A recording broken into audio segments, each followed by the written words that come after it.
அண்மை செய்தியை பார்த்து வருகிறோம். ஆளுநருடன் எடப்பாடி பழனிசாமி சந்திப்பு என்று தகவல் வெளியாகியிருக்கிறது.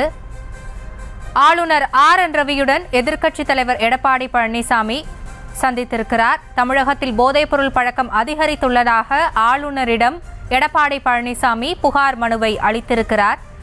அது குறித்தான அண்மை செய்தியையும் அந்த காட்சியையும் பார்த்து வருகிறோம். கூடுதல் விவரங்களோடு இணைகிறார் எமது செய்தியாளர் லதா. லதா, வணக்கம். விவரங்கள். வணக்கம். தமிழகத்தில் போதைப் பொருள் நடமாட்டம் அதிகரித்து இருப்பதாக புகார்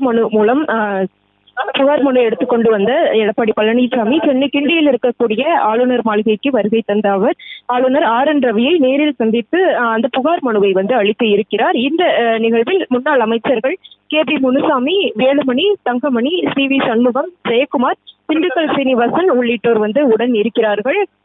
சரியாக 11:15 மணி அளவில் வருகை தந்த அவர் தற்பொழுது வரை அந்த சந்திப்பானது நடைபெற்று வருகிறது. சுமார் 20 நிமிடத்திற்கு மேலாகவே இந்த சந்திப்பானது தற்பொழுது நடைபெற்று வருகிறது.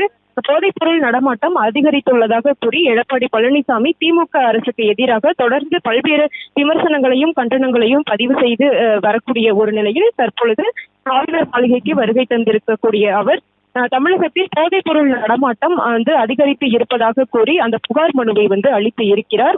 அதே போல பார்த்தோம் என்றால் வரக்கூடிய 12ஆம் தேதி கூட அதிமுக சார்பில் தமிழகம் முழுவதும் போதைப் பொருள் அந்த விவகாரத்தை குறிப்பிட்டு மனித சங்கிலி போராட்டமும் அதிமுக சார்பில் நடைபெற இருக்கிறது. இதற்கிடையே தற்பொழுது ஆளுநர் மாளிகைக்கு வருகை தந்திருக்கக்கூடிய அவர் திமுக அரசுக்கு எதிராக அந்த புகார் மனு அந்த போதைப் பொருள் விவகாரம் உள்ளிட்ட பல்வேறு விவகாரங்கள் அடங்கிய அந்த புகார் மனுக்களை அளித்து இருக்கிறார். அந்த காட்சிகளை தான் நாம் தற்பொழுது பார்த்து வருகிறோம். குறிப்பாக பார்த்தோம் என்றால் கடந்த சில நாட்களுக்கு முன்பாக அந்த போதைப் பொருள் கடத்தல் விவகாரத்தில் சிக்கிய சாபர் சாதிக் கூட நேற்றைய தினம் கைது செய்யப்பட்டிருக்கிறார். அவருக்கும் திமுகவுக்கும் தொடர்பு இருப்பதாகவும் எதிர்க்கட்சியினர் தொடர்ந்து இந்த விமர்சனங்களை வைத்து வரக்கூடிய ஒரு நிலையில் முதலமைச்சரும் விளையாட்டுத்துறை அமைச்சர் உதயநிதி ஸ்டாலினும் அதற்கு பொறுப்பேற்றுக் கொண்டு பதவி விலக வேண்டும் என்றும் கூட வலியுறுத்தி இருந்தார். இதற்கிடையே சற்று நேரத்திற்கு முன்பாக ஆளுநர் மாளிகைக்கு வருகை தந்திருந்த எடப்பாடி பழனிசாமி தற்பொழுது பார்த்தோம் என்றால் அந்த புகார் மனுவை அளித்து இருக்கிறார். இவரோடு முன்னாள் அமைச்சர்கள் பலரும் உடன் இருக்கிறார்கள்.